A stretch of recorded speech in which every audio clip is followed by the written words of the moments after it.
Hello friends. आज हम एक टॉपिक पर डिस्कस करने जा रहे हैं बीपीएससी एग्ज़ाम के बारे में। बीपीएससी एग्ज़ाम बहुत क्लोज है, मई में होने वाला है। 2022 की बात है, ये 2022 के लिए हम स्ट्रेटजी शेयर करने जा रहे हैं।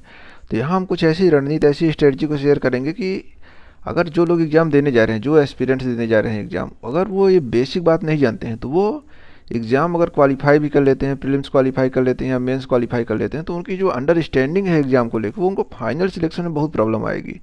तो अगर आप एग्ज़ाम देने जा रहे हैं, बीपीएससी एक महीने बचा है, तो इस वीडियो को ज़रूर देखें आप, क्योंकि इसमें हम बहुत ही बेसिक बातों को बताएंगे आपको कि बीपीएससी एग्ज़ाम देने के लिए आपको किन किन बातों की, किन किन चीज़ों की जानकारी होना बहुत ज़रूरी है।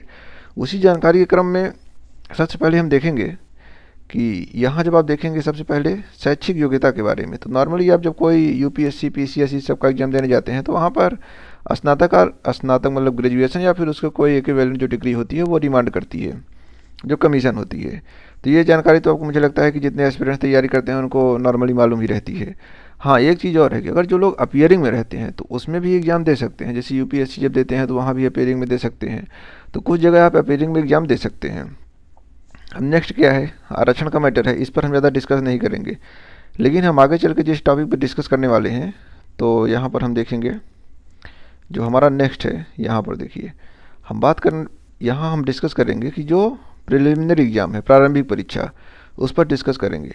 अब सबसे पहले आप जब एग्ज़ाम देने जाते हैं आपको सिलेबस मालूम होना चाहिए। किसी भी जो एग्ज़ाम देने जा रहे हैं उसका सिलेबस मालूम होनी चाहिए, उसकी स्ट्रेटजी मालूम होनी चाहिए, कितने नंबर के प्रश्न आते हैं, कौन से पेपर कितने नंबर का होता है, टोटल मार्क क्या होता है, इंटरव्यू कितने नंबर का होगा। तो ये सब जानकारी आपको होनी चाहिए, मिनिमम जानकारी है। लेकिन कई बार आप क्या होता है कि या तो वेबसाइट पे आपको चीज़ें मिल नहीं पाती हैं, या फिर आप उसको ढूंढ नहीं पाते हैं, या फिर आप इतना ध्यान नहीं देते हैं, सीधे जाते हैं, एग्ज़ाम फॉर्म सबमिट करते हैं, एडमिट कार्ड आता है, एग्ज़ाम देने पहुंच जाते हैं। आपको ये कई बार तो एस्पिरेंट्स को ये भी नहीं मालूम रहता है कि सेकंड पेपर का एग्ज़ाम होगा या फिर एक ही पेपर होगा, दो पेपर होगा, दूसरे पेपर में क्या क्या आएगा, कुछ भी मालूम नहीं रहता है। मैंने कई बार देखा है ये चीज़ एग्ज़ाम देते हुए, तो मुझे लगा कि इस पर वीडियो बनाना चाहिए कि एस्पिरेंट्स को ये मालूम होना चाहिए कि सिलेबस क्या है, कितने पेपर होंगे, कैसे पेपर होंगे, प्रीलिम्स में क्या आएगा, मेंस में क्या आएगा, इंटरव्यू कैसे होगा, सारी चीज़ों की जानकारी हम इस वीडियो में समझने वाले हैं। तो यहाँ आप देखिए जो प्रिलिमिनरी एग्जामिनेशन है तो उसमें क्या, यहाँ पर लिखा हुआ है वस्तुनिष्ठ होगी। वस्तुनिष्ठ प्रकृति मतलब ऑब्जेक्टिव टाइप के होंगे। टाइमिंग क्या होगी, 2 घंटे की होगी। मैक्सिमम मार्क्स कितने होंगे, 150 होंगे। तो ये तो प्रश्नों की प्रकृति है। और यहाँ पर देखिए कि एक बार पूरा पढ़ते हैं। प्रारंभिक परीक्षा सामान्यतः सामान्य अध्ययन मतलब जनरल स्टडीज़ की होगी, जिसके सभी प्रश्न वस्तुनिष्ठ प्रकृति के होंगे, बहुविकल्पी होंगे, 2 घंटे की होगी और कुल अंक 150 होंगे। और इसमें 150 क्वेश्चन भी आएंगे। 1 क्वेश्चन 1 मार्क का होगा। सेकेंड हम बताते हैं कि ये केवल जांच परीक्षा है, मतलब कि ये क्वालिफाइंग एग्ज़ाम है। इसका नंबर उसमें मेंस एग्जामिनेशन में काउंट नहीं होता है। और यहाँ पे जितनी भी पद होते हैं उसका 10 गुना आपको बुलाया जाएगा। मान लीजिए कि जैसे 10 पद हैं तो उसके लिए 10 गुना मतलब 100 लोगों को बुलाया जाएगा। जैसे मान लीजिए कि 1000 पद हैं तो उसके लिए 10 गुना मतलब 10,000 लोगों को बुलाया जाएगा। तो ऐसे करके 10 गुना 10 से मल्टीप्लाई करके एस्पिरेंट्स को बुलाया जाता है मेंस के एग्ज़ाम के लिए। और यहाँ पर देखिए प्रारंभिक परीक्षा में जो सिलेबस उसमें बताया गया है, सामान्य विज्ञान, राष्ट्रीय अंतर्राष्ट्रीय महत्व की घटनाएं, समसामयिक मतलब कि कंटेम्प्रेरी जो चल रहा है इस समय, हिस्ट्री, इंडियन की हिस्ट्री, फिर बिहार की हिस्ट्री, सामान्य भूगोल, बिहार का भूगोल, महत्वपूर्ण नदियाँ, भारत की राज्य व्यवस्था मतलब कि पॉलिटी, इंडियन पॉलिटी, इकोनॉमी, और जो इंडिया आफ्टर फ्रीडम मतलब कि आज़ादी के बाद भारत, या फिर बिहार की अर्थव्यवस्था में परिवर्तन, भारत का राष्ट्रीय आंदोलन, बिहार का योगदान मतलब बिहार के लोगों ने क्या योगदान किया, कौन कौन सी महान विभूतियाँ थी जिन्होंने ये जो स्वतंत्रता आंदोलन चला था अपना इंडिपेंडेंस का, उसमें भाग लिया था। तो ये सब प्रश्न पूछे जाएंगे। और यहाँ पर वो दिया गया है कि कौन सा रूल रेगुलेशन लगेगा, तो ये उतना हमारी जानकारी के लिए नहीं है, वो तो कमीशन की बात है। तो ये तो प्रारंभिक देखिए जो सिलेबस दिया हुआ है, केवल 3-4 लाइन में सिलेबस दिया गया है। तो इसके सिलेबस से आप क्या समझ पाएंगे, अभी हम इसी वीडियो में डिटेल में सिलेबस को समझेंगे कि डिटेल सिलेबस क्या है इसका। फिलहाल देखिए इतना कम बातें लिखी हुई हैं, इसमें से आपको निकालना होगा, लेकिन अभी हम आपको डिटेल में बताएंगे। तो हम नेक्स्ट पेज पर चलते हैं। यहाँ देखेंगे फ्रेंड्स, 3rd पेज पर आते हैं। प्रारंभिक परीक्षा की बात की, अब यहाँ हम मुख्य परीक्षा की बात देखते हैं। मुख्य परीक्षा में क्या लिखा हुआ है, मुख्य परीक्षा 3 विषयों की होगी। यहाँ ये चीज़ आपको ध्यान देना है, 3 विषयों की, जिसमें 2 विषय अनिवार्य होंगे। सामान्य हिंदी 100 अंक, इसमें क्या लिखा है 30% लब्धांक प्राप्त करना अनिवार्य होगा। मतलब ये क्वालिफाइंग, तभी आप क्वालिफाई कर पाएंगे जब 30% आप इसमें जो मार्क्स हैं वो गेन कर पाएंगे। मतलब 100 में आपको 30 नंबर लाना ही होगा, अदरवाइज आपकी जो कॉपी है आगे से नहीं चेक होगी। अब यहाँ देखिए जो जनरल स्टडीज़ के पेपर होंगे, यहाँ से देखिए आप सीधे सामान्य हिंदी, जनरल स्टडीज़ और जनरल ये। तो अब यहाँ जो सामान्य अध्ययन के 2 प्रश्न पत्र होंगे, ये प्रथम द्वितीय, ये दोनों 300 नंबर के होंगे। और वैकल्पिक विषयों के लिए विषय कोड ये तो दिया हुआ है पूरा कि कैसे, आपको अभी दिखाते हैं नीचे। और यहाँ पर देखिए एक इम्पॉर्टेंट टॉपिक है, केवल मात्र एक वैकल्पिक विषय होगा। जैसे यूपीएससी में भी एक वैकल्पिक विषय होता है, अब तो लगभग सारे स्टेट में 1 वैकल्पिक के मतलब कि जो ऑप्शनल सब्जेक्ट होते हैं वो 1 हो गए हैं, पहले 2 होते थे। तो यहाँ पर भी एक ऑप्शनल सब्जेक्ट होगा जो कि 300 नंबर का होगा। अब देखिए ऑप्शनल सब्जेक्ट के लिए ये सूची दी गई है कि कौन कौन से इसमें ऑप्शनल सब्जेक्ट आएंगे। कृषि है, ये सब पूरा, सिविल इंजीनियरिंग, भूगोल, इतिहास, जियोलॉजी, सारा कुछ जो दिया हुआ है इसको आप पढ़ के देख लीजिए। तो ये आपका मेंस के सब्जेक्ट होंगे। और कैसा पेपर का स्ट्रक्चर होगा ये आप अब देख ही चुके कि 300 अंक के जो 2 पेपर होंगे, जीएस फर्स्ट, जीएस सेकेंड, और 100 नंबर का हिंदी का प्रश्न आएगा। और हिंदी को पास करना अनिवार्य है, मतलब 30% नंबर उसमें लाना ही होगा आपको। चलिए आगे देखते हैं। अब आते हैं इंटरव्यू की बारी आती है। तो जो इंटरव्यू होता है व्यक्तित्व परीक्षण, इसमें क्या है, ये 120 नंबर का होगा। व्यक्तित्व परीक्षण में तो आमंत्रित उम्मीदवारों के व्यक्तित्व परीक्षण भाग लेना अनिवार्य है, मतलब कि आपको इंटरव्यू में जाना कंपलसरी है, अदरवाइज आपकी जो मेरिट बनेगी उससे आप बाहर कर दिए जाएंगे। स्वास्थ्य परीक्षण भी होगा, चिकित्सा बोर्ड द्वारा किया जाएगा। उक्त जांच के समय 16 रुपया जमा करना अनिवार्य है। ये सब ऐसी लिखी हुई चीज़ें हैं। अब देखिए जो अभी टोटल क्या हुआ था, 100 नंबर का हिंदी, 300 नंबर के GS1 GS2, और 300 नंबर का आपका क्या था, ऑप्शनल का। यहाँ दिखाते हैं एक बार पीछे चल के, लेकिन फिलहाल यहाँ देख लेते हैं। मुख्य परीक्षा 900 अंक, साक्षात्कार 120, टोटल हो गया 120 मार्क्स। ये तो हो गया आपका, इसी के आधार पर मेरिट बनेगी टोटल। जैसे यूपीएससी में 2075 के आसपास नंबर होता है, और यहाँ 1020 अंकों के आधार पर मेरिट बनेगी। और ये फिर पूरा लिखा हुआ है उनका प्रोसीजर क्या कैसे होगा, तो ये आप पढ़ लीजिएगा। बाकी एक बार हम फिर चल के आपको यहाँ मेंस का दिखाते हैं। यहाँ पर देखिए, यहाँ पर क्या लिखा है, सामान्य अध्ययन के प्रत्येक प्रश्न 300 अंक के होंगे, और इसके अतिरिक्त प्रत्येक विद्यार्थी को वैकल्पिक विषयों के विषय कोड इतना प्रत्येक का होगा जो कि 300 अंक होगा। मतलब 300 अंक आपको ऑप्शनल के, और 300 आपको मेंस के। तो ये 300 + 300 और हिंदी का 100, और जो हिंदी है वो क्वालिफाइंग है। तो 300 300 300 ये 900 हो गया, और 120 अंक का आपका इंटरव्यू हो गया। तो टोटल कितने हो गए, 1020 मार्क्स। उम्मीद करते हैं आपको ये समझ में आ गई होंगी चीज़ें। अब यहाँ आप सोच रहे होंगे कि हिंदी का जो 100 अंक है वो काउंट नहीं होगा, केवल क्वालिफाइंग होगा। जब आप 30% मार्क्स लाएंगे तभी आपकी कॉपी आगे चल के जो मेंस की है GS1 GS2 और ऑप्शनल वो चेक होगी। तो चलिए अब हम बात करते हैं डिटेल सिलेबस के बारे में, किसका सिलेबस क्या है।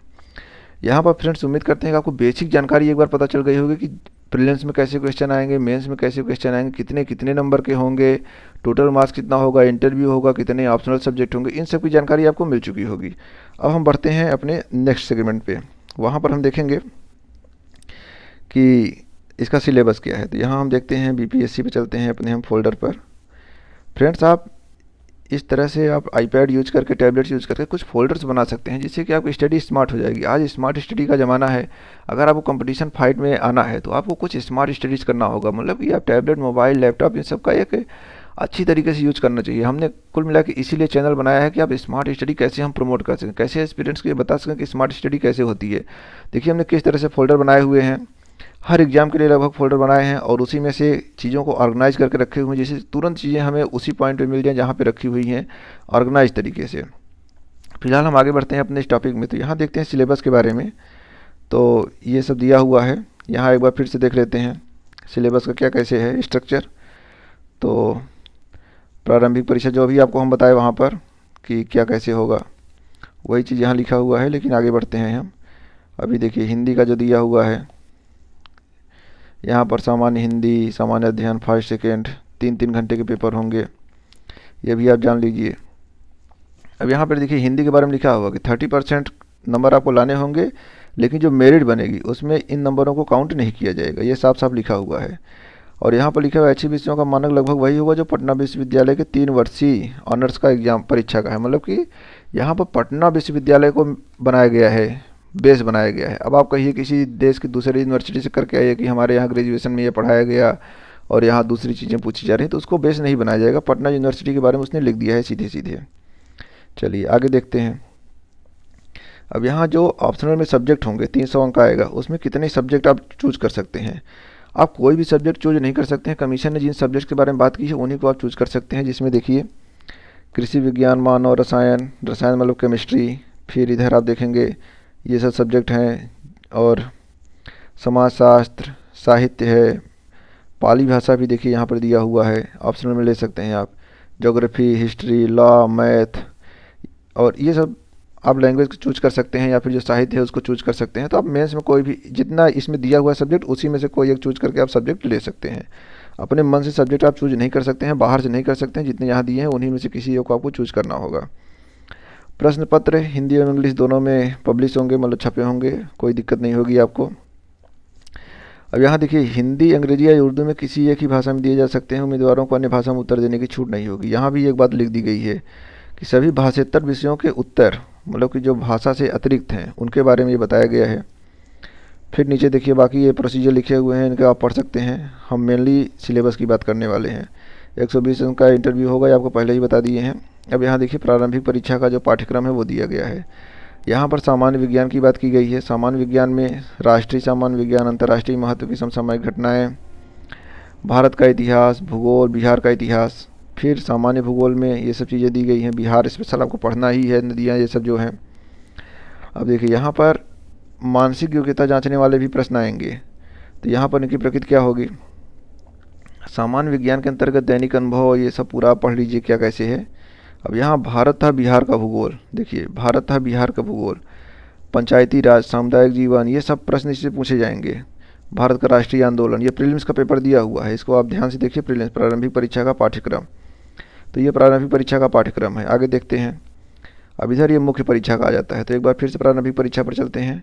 तो यहाँ पर देखिए कितने सब्जेक्ट हैं। एक तरह से मान लीजिए कि सारे सब्जेक्ट हैं इसमें, लेकिन एक बार यहाँ देखिए इतिहास, ये भूगोल, यहाँ पर देखेंगे पॉलिटी, इकोनॉमी, पंचायती राज, बिहार के देखिए जो भी पढ़िए बिहार को रिलेट करके पढ़िए, को रिलेट करके पढ़ेंगे क्योंकि क्वेश्चन बिहार से पूछे जाते हैं, बिहार से टच करके क्वेश्चन पूछे जाते हैं। और बहुत सारे क्वेश्चन होते हैं जो कि बिहार स्पेशल पे रहते हैं। अभी हम इस वीडियो के बाद एक जो मॉडल प्रश्न पत्र है, जो प्रीवियस ईयर क्वेश्चन पेपर हुआ, तो उसमें हम आपको दिखाएंगे कैसे प्रश्न पूछे गए, कितने प्रश्न कहाँ से पूछे गए, कहाँ से उठाए जा रहे हैं, प्रश्न ज़्यादा से ज़्यादा कहाँ फंस रहे हैं। तो इसके बारे में हम बात करेंगे वहाँ पर। लेकिन हम देखेंगे कि इसके अलावा भी हम चीज़ों को बताएंगे आपको। लेकिन सबसे पहले आपको इसके सिलेबस के बारे में और बाकी जो जानकारी है वो आपको जान के रखना है। चलिए नेक्स्ट देखते हैं हम। अब ये प्रीलिम्स का सिलेबस है, आप इसका स्क्रीनशॉट ले सकते हैं, या फिर इसके में हम पीडीएफ भी अपलोड करेंगे तो उसको भी जाके आप देख सकते हैं। चलिए आगे चलते हैं, देखते हैं मेंस के सिलेबस में क्या लिखा हुआ है। मेंस में देखिए सिलेबस में क्या है। सामान्य हिंदी, सामान्य हिंदी में आपको निबंध, व्याकरण, वाक्य विन्यास, संक्षेपण, ये सब पूछे जाएंगे। इनके मार्क्स लिखे हुए हैं, कितने मार्क के कौन प्रश्न पूछे जाएंगे। फिर देखिए नीचे आएंगे, सामान्य अध्ययन जो जनरल स्टडीज़ का पेपर 1 होगा उसमें क्या पूछा जाएगा। फर्स्ट पेपर में होगा आपका हिस्ट्री और इंडियन कल्चर, भारतीय संस्कृति, अंतर्राष्ट्रीय महत्व की घटनाएं, सांख्यिकी। अब ये सांख्यिकी का अलग मैटर है, ये आप अभी नहीं पढ़ते होंगे नॉर्मल ये पीएससी की तैयारी में या फिर जो स्टेट सर्विसेज होती हैं, तो यहाँ पर आपको एक्स्ट्रा ये पढ़ना है सांख्यिकी विश्लेषण। जो GS2 पूछा जाएगा वो क्या होगा, उसमें देखा जाएगा Indian polity, Indian economy, Indian geography, और भारत के विकास में जो साइंस एंड टेक्नोलॉजी का योगदान है उसके बारे में भी पूछा जाएगा। तो इसको आप देख लीजिए इतना। अब देखिए यहाँ पर डिटेल में दिया हुआ है कि जो जनरल स्टडीज़ का पेपर 1 होगा उसमें आधुनिक भारत का इतिहास के बारे में क्या चीज़ें दी गई हैं, मतलब कि 1857, 1942, मतलब ये पूरा डिटेल सिलेबस है। आप इसको पढ़ के जान सकते हैं कहाँ कहाँ से प्रश्न पूछे जाएंगे। और सेकंड पेपर में भी यह डिटेल दिया हुआ है यहाँ पर। अब बहुत बार आप घूमते रहते हैं, ढूंढते रहते हैं चीज़ों को कि सिलेबस में क्या लिखा है। हर जगह सिलेबस को अलग तरीके से डिफाइन किया जाता है, हर कोचिंग संस्थान इन सब जगहों से। तो जहाँ जहाँ से डिफाइन किया जाएगा वहाँ वहाँ से आप समझ नहीं पाएंगे, और हर लोग अपने तरीके से उसको डिफाइन करेंगे। तो यहाँ आप इतना देख सकते हैं, इसको जान सकते हैं।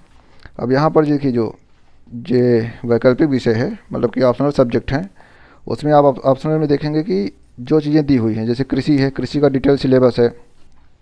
तो ये पूरी PDF हम अपलोड कर देंगे आप अपने टेलीग्राम चैनल पर, स्मार्ट प्ले विद मी पर, आप वहाँ से जाकर डाउनलोड कर सकते हैं। और एक बार हम स्क्रॉल करके इसको दिखा देते हैं। अगर आपके रिलेटेड जो भी सब्जेक्ट हैं आप उसका स्क्रीनशॉट ले लीजिए और अपनी तैयारी अच्छे से करिए। तो यहाँ पर हम देखेंगे, धीरे धीरे इसको स्क्रॉल करते हैं। आप इसको पॉज करके या फिर करके कुछ भी तरीके से स्क्रीनशॉट लेके अपने पास रख सकते हैं। तो देखते हैं यहाँ पर, जैसे केमिस्ट्री का सिलेबस है, तो केमिस्ट्री के सिलेबस को आप देख सकते हैं, कौन कौन से सब्जेक्ट, कौन कौन से टॉपिक पूछे जाएंगे, कहाँ से क्वेश्चन। तो ये बहुत लंबी सीरीज़ है।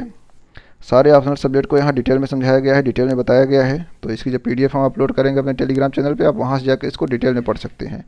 लेकिन एक बार हम आपको स्क्रॉल करके इसको दिखा देते हैं, जिससे कि आप इसको पॉज करके अपने तरीके से चीज़ों को देख सकें, जान सकें।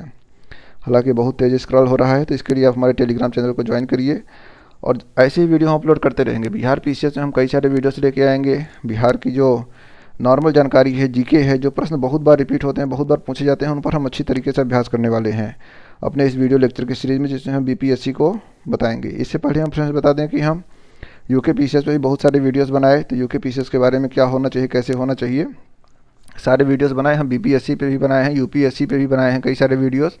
और जो स्टैटिक पोर्शन है, पॉलिटी है, हिस्ट्री है, ज्योग्राफी है, साइंस है, इस पर भी हम वीडियो बनाए हैं। तो आप हमारी प्लेलिस्ट जाकर एक बार चेक करिए। वीडियो अच्छे से लगे तो उनको लाइक करिए, सब्सक्राइब करिए हमारे चैनल को, जिससे कि आपको नई नई अपडेट्स, जानकारी, नए नए तरीके से स्मार्ट स्टडी कैसे दी जाए। आज के ज़माने में जो हिंदी मीडियम के एस्पिरेंट्स हैं, उनको बहुत ज़्यादा दिक्कत होती है स्टडी करने में, तो आप वहाँ पे जाके आप स्मार्ट स्टडी कर सकते हैं, स्मार्ट स्टडी के तरीके देख सकते हैं। आप टैबलेट, मोबाइल या फिर जो भी इलेक्ट्रॉनिक गैजेट्स हैं, उनको यूज़ करके कैसे कितनी अच्छी तरीके से आप स्टडी कर सकते हैं। उसके लिए आप हमारे चैनल पर बने रहना होगा, चैनल से जुड़े रहना होगा, जिससे कि हम जैसे ही अपडेट डालते रहें आपको नोटिफिकेशन पहुँचता रहे। फ्रेंड्स, आगे चलते चलते बता दें कि ये पूरा जो अभी हम आपको हिंदी में दिखा है, सेम चीज़ें इंग्लिश में भी हैं। तो हमारे जो फ्रेंड्स इंग्लिश मीडियम से तैयारी कर रहे हैं, BPSC की तैयारी इंग्लिश मोड में कर रहे हैं, तो वो यहाँ से जाके इंग्लिश मीडियम का भी सिलेबस देख सकते हैं। सेम चीज़ें इंग्लिश मीडियम में भी लिखी हुई हैं, तो आप उसको यहाँ से जाके जानकारी प्राप्त कर सकते हैं। तो उम्मीद करते हैं फ्रेंड्स आपको जानकारी अच्छी लगी होगी। ये वीडियो की जो सीरीज़ है आपके लिए लाभदायक सिद्ध होगी। काफ़ी ज़्यादा आपको प्रॉफिट होगा इस वीडियो की सीरीज़ से। हम छोटे छोटे वीडियोस अपलोड करेंगे, लेकिन आपको अभी हमने जो उत्तराखंड PCS के एग्ज़ाम के लिए वीडियोस अपलोड किए थे, तो कई सारे क्वेश्चंस, लगभग 50 के आसपास क्वेश्चन सीधे हमारे वीडियो से आए, जबकि हमने केवल 3 या 4 वीडियोस अपलोड किए थे। बहुत ही क्रिस्प वाले वीडियो अपलोड करते हैं, तो आपको यहाँ भी बेनिफिट होगा। हम बिहार के लिए भी उतनी ही मेहनत करेंगे और उतने ही क्रिस्प वाले वीडियो अपलोड करेंगे। बहुत छोटे वीडियोस होंगे, लेकिन एक तरह से कहिए कि बहुत ही जो टॉपिक हैं, जो क्वेश्चन है, जो रिपीटेड क्वेश्चन होते हैं, उन पर ध्यान फोकस करेंगे, जिससे कि आपको कम स्टडी में, कम पढ़ाई में, कम टाइम में ज़्यादा से ज़्यादा आउटपुट मिल सके। तो फ्रेंड्स, उम्मीद करते हैं आपको ये वीडियो अच्छा लगा होगा, और जाते जाते आप हमारे चैनल को जरूर सब्सक्राइब करें, घंटी की बटन को भी दबाएं। वीडियो अच्छा लगा हो तो इसको लाइक करें। तो इस वीडियो को यहीं पे ख़त्म करते हैं। धन्यवाद। जय हिंद।